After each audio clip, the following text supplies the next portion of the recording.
যে বলা যাবে না সেরকম না, আপনারা সবগুলো বিষয় শেয়ার করবেন আপনাদের বিবেচনা করতে থেকে, এবং আপনারাও জানেন যে সরকারি কর্মচারী হিসেবে আমাদের বেশ কিছু বাইন্ডিংস থাকে, আমার প্রতি সেজন্য আপনারা যত্নশীল হবেন, এটাই আপনাদের কাছ থেকে আমার প্রত্যাশা। খাগড়াছড়িতে নবাগত জেলা প্রশাসকের সাথে সুশীল সমাজের মত বিনিময় সভা অনুষ্ঠিত।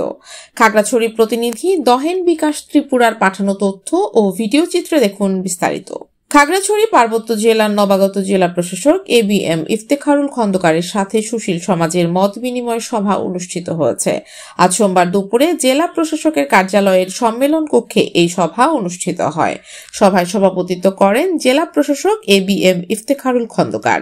সভায় অতিরিক্ত জেলা প্রশাসক ফেরদৌসী বেগমের সঞ্চালনায় সুশীল সমাজের প্রতিনিধি অ্যাডভোকেট জসিমউদ্দিন মজুমদার, ত্রিপুরা কল্যাণ সংসদের সভাপতি সুশীল জীবন ত্রিপুরা, চাকমা সম্প্রদায়ের ধীমান খিসা, মারমা সম্প্রদায়ের নিয়ং মারমা এবং বাঙালি সম্প্রদায়ের ইঞ্জিনিয়ার আব্দুল মজিদ বক্তব্য রাখেন। বক্তারা পার্বত্য জেলার শান্তি, সম্প্রীতি ও উন্নয়নে প্রশাসনের সাথে একসঙ্গে কাজ করার অঙ্গীকার করেন। পাশাপাশি সাম্প্রদায়িক অপপ্রচার রোধে প্রশাসনের কার্যকর হস্তক্ষেপের আহ্বান জানান। মতবিনিময় সভায় রাজনৈতিক ও সামাজিক সংগঠনের নেতৃবৃন্দও উপস্থিত ছিলেন।